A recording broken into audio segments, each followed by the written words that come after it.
15 থেকে 24 পর্যন্ত 38,000 মরদেহ বাংলাদেশে এসছে। বাংলাদেশের অর্থনীতি যে ভিত্তির উপর দাঁড়িয়ে আছে তার একটা হচ্ছে রেমিটেন্স, এবং সম্ভবত রেমিটেন্স হচ্ছে বাংলাদেশের অর্থনীতির ভিত্তির সবচেয়ে শক্তিশালী একটা ভিত। এই দেশে প্রায় 1 কোটির ওপরে মানুষ দেশের বাইরে কাজ করে, এবং যেটা আন্তর্জাতিক অভিবাসন উৎস দেশ হিসেবে বাংলাদেশকে বিশ্বের 6ষ্ঠ বৃহত্তম দেশে পরিণত করেছে। 2025-26 অর্থ বছরে বৈধ পথে বাংলাদেশের রেমিটেন্স এসেছে $35.56 বিলিয়ন, এবং এত বেশি বৈদেশিক মুদ্রা আমাদের আমদানি থেকেও আসে নাই, কিংবা আমাদের যে অন্যান্য যে জিনিসগুলো আমরা রপ্তানি করি, গার্মেন্টস সহ অন্যান্য যে বিষয়গুলো রপ্তানি করি, সেখান থেকেও কিন্তু আমাদের এত বিপুল পরিমাণ অর্থ আমরা জোগাড় করতে পারি নাই। ওয়ার্ল্ড ব্যাংকের হিসাবে বাংলাদেশ বিশ্বের 8ম বৃহত্তম রেমিটেন্স গ্রহণকারী দেশ, এবং আমাদের রিজার্ভ বলেন, আমাদের গ্রামীণ অর্থনীতি বলেন, আমাদের আমদানি ব্যয় মেটানোর মূল উৎস বলেন, কিংবা আমাদের লাখো পরিবারের যেই উপার্জনের উৎস, সেটা কিন্তু আমাদের এই প্রবাসী ভাইয়েরা, এবং সবকিছু নির্ভর করছে যে আমাদের রেমিটেন্স যোদ্ধারা কি পরিমাণ অর্থ বাংলাদেশে পাঠায় তার উপরে। কিন্তু রেমিটেন্সের আড়ালে একটা বিরাট মানবিক মূল্য আমাদেরকে দিতে হয় মাননীয় স্পিকার, যেটা আমাদের নজরে সব সময় আসে না।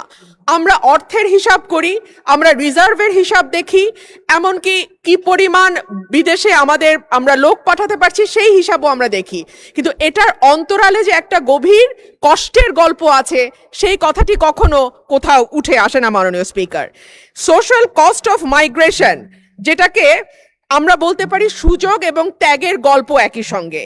ওয়েজ আর্নার্স বোর্ডের তথ্য অনুযায়ী 2024 সালে বাংলাদেশ জন্মের পরে এখন পর্যন্ত 2024 সালে সবচাইতে বেশি 4,813 জনের মরদেহ বাংলাদেশে আসে। এছাড়াও 15 থেকে 24 পর্যন্ত 38,000 মরদেহ বাংলাদেশে এসছে।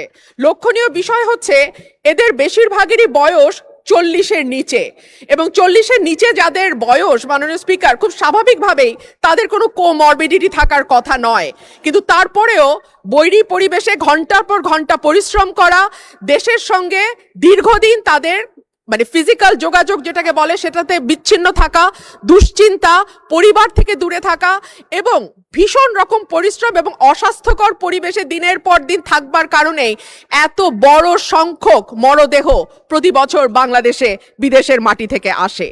অভিবাসনের প্রকৃত মূল্য, আমি যে কথাটি বলছিলাম যে কেবলমাত্র সংখ্যা বা জীবন দিয়ে যদি আমরা হিসাব করি তাহলে হবে না, এর সঙ্গে যুক্ত হয়ে আছে আমাদের সামাজিক নানান রকম ঘটনাও।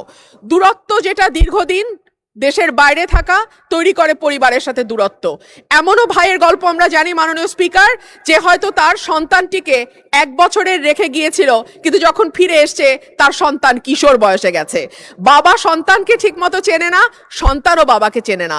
যেটুকু কথা তাদের মধ্যে হয় সেটা হয়তো মোবাইল টেলিফোনে, কিংবা সেটা হয়তো ভিডিও কলের মাধ্যমে হয়। বাবা মার মৃত্যু হয় দেশে, সন্তান খবর পায় না।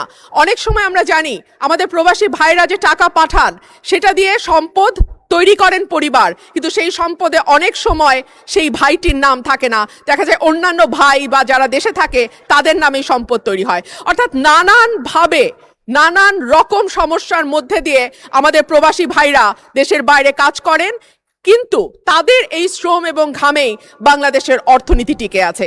মাননীয় স্পিকার, আপনার মাধ্যমে প্রবাসী কল্যাণ এবং বৈদেশিক কর্মসংস্থান বিষয়ক মন্ত্রীর কাছে আমার প্রশ্ন, দক্ষ জনশক্তি পাঠানোর ব্যাপারে সরকার কি কি উদ্যোগ গ্রহণ করছে?